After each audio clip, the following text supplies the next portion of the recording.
email, read their blogs, get a feel for what this process is like. The more you understand about the process, the better you can be, the smarter you can be in creating your shortlist. And what that shortlist means is it's investors who have a relevant record of investing in businesses like yours or in a relevant industry to yours. And make sure the focus is right as well. You don't want to waste your time pursuing investors who do late-stage deals, who do different sectors, or who aren't excited by the kind of things that you're excited about. And finally, when you do approach investors, try to create a context for that interaction. Base it around something. Analyze their existing portfolio. Look at their network and your network. Try to find a way of making that connection which makes it relevant and exciting. Not because your business isn't exciting, but because you're trying to get heard above the noise, and that's always the challenge. And prioritize. Raising money is not the most important thing, obviously. Running your business and making it succeed is the most important thing. This is just one step on one path. So whatever you do, remain focused on the business, not on fundraising. And I can only say from experience, I've seen this too many times. Companies go through the fundraising process, and while they're doing it, their business slips. Two problems. Firstly, if they succeed in the fundraising process, they created a problem for themselves, which is how to regain momentum and growth after the round is completed. Secondly, you run a real risk if the round doesn't happen, if the fundraising doesn't complete, you've impaired the value of your business. So remain focused on your business, remain focused on execution, and impress by execution rather than by writing a long, detailed business plan. The main thing is to keep the main thing the main thing. So just to finish up, I wanted to tell a handful of success stories which I hope are inspiring rather than intimidating. And each one I picked has a different story about how we met the company and how we began our relationship with the company.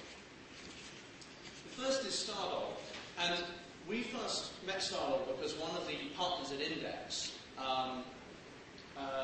saw his niece playing with the website. The website at the time I don't know if anyone knows this website. It's now the world's most popular destination website for young teenage girls. The partners saw it, but it was a tiny site, and all it was a little thing where you could flash site where you could dress up dolls. Young girls could dress up dolls, like the paper ones you cut out. Same thing online. Neil, the partner at Index, his niece was playing with the site, was enjoying it. Her uncle said, "Hey, what's that? Looks interesting." We got in touch with the company. What impressed us most, the charts here, what impressed us most was the growth. Without any money, 3 people, they'd already started to have tens and hundreds of thousands of unique visitors a month. And it was growing. The reason? They created a product that people were dying to use. So what they didn't know was how to turn it into a business. But that's something we were able to help with. We came in, we acted for a while as an interim management team while the management team transitioned. They weren't the right people, they weren't interested in remaining the management team for that business. We helped recruit some key members of the team, including the CEO, Fred Davis, who's a high-profile entertainment lawyer. We relocated the headquarters to Stockholm and helped them build out an office in Los Angeles. Introduced Sequoia, who's another West Coast venture capital firm who led the Series B investment and helped cement some partnerships. And as I say, Index is only a part of the story. This is really about an outstanding product, an outstanding momentum, and building a business around something that really solves a problem that people feel or creates value. And when you're creating value and you're creating momentum, investment will come. The second case study is a slightly different story, Lovefilm, which is today certainly Europe's largest video rental service. I think it's the world's second largest. Netflix is still larger. The founder is a serial entrepreneur who we knew before he started this business, so he was part of our network already. But the journey that the investment took has some of the same themes. What can a venture capital firm help you do? Well, one of the areas it can help with is, in this case, providing quite a lot of capital quite quickly to grow before the incumbent entered this market. And the market for this business was Europe. So this was a European-wide business from day one. And we recognised at the beginning that Netflix was going to come to Europe within a year or two. So this had to grow big, fast, before Netflix entered. That capital was also important because it helped support a very aggressive rollout strategy and an acquisition strategy.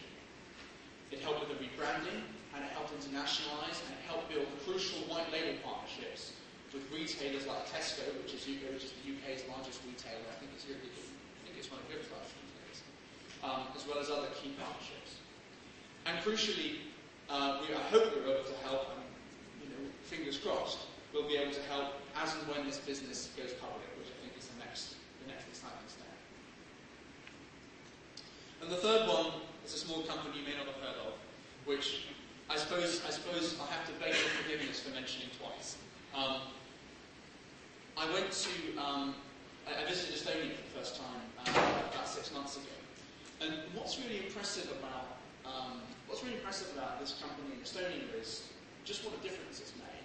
I don't mean to the economy; it is a big company in Estonia, but what a difference it's made to people's attitudes and their expectations. If this conference was in Estonia, or put it a different way, technology graduates in Estonia either want to work at Skype or they want to start their own business. Why? Because they've seen it works. And when you see it close up, it has such an impact on the way people perceive their chances of success. If you want my shortest analysis of why Silicon Valley is such a success story and the journey Europe has to take, as much as anything, it's about proximity to successful entrepreneurs. So I think it's just great that George has been able to talk here today, and I urge everyone who has the time to learn from him to do so, because the more excited you can get, and the more proximity you can get, the more confidence you can get from spending time with people who succeeded, the better.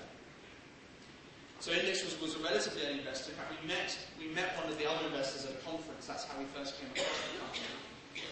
We then chased them. They were initially uncertain about taking additional money, but we persuaded them eventually. And I think we were able to help quite a lot after that, with especially around hiring. We introduced a number of key hires to the business, and around the exit process, which clearly was a big part of the company's ultimate visibility. So that's the end of my slides. I was struck by, I mentioned another thing, I was struck by what George said in his talk, that it's about luck. I think it is about luck. A friend of mine puts it rather well. He says you need 2 of 3: luck, talent, and ambition. The thing is, and this is a line from Jack Nicklaus, the more I practice, the luckier I get. And so, even if you don't have the luck today, and even if the business you're working on today isn't the one that's ultimately going to be, your calling card, it's going to be the thing that really changes the world, the more you practice, the luckier you get. So please, stay in touch. I look forward to seeing the business plans, and if I can be of any help, if we can be of any help, we look forward to working with some of you. Thanks very much.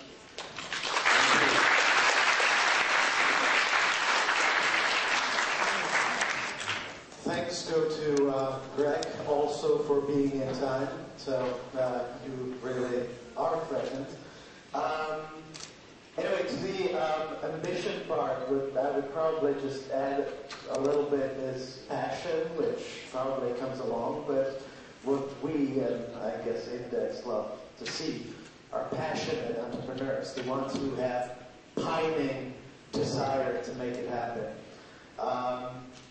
I do believe you now have the pining desire to get a coffee, so I invite you for a coffee, and I will ask you to be back around 11:45. 11:45, I'll be looking forward to see you.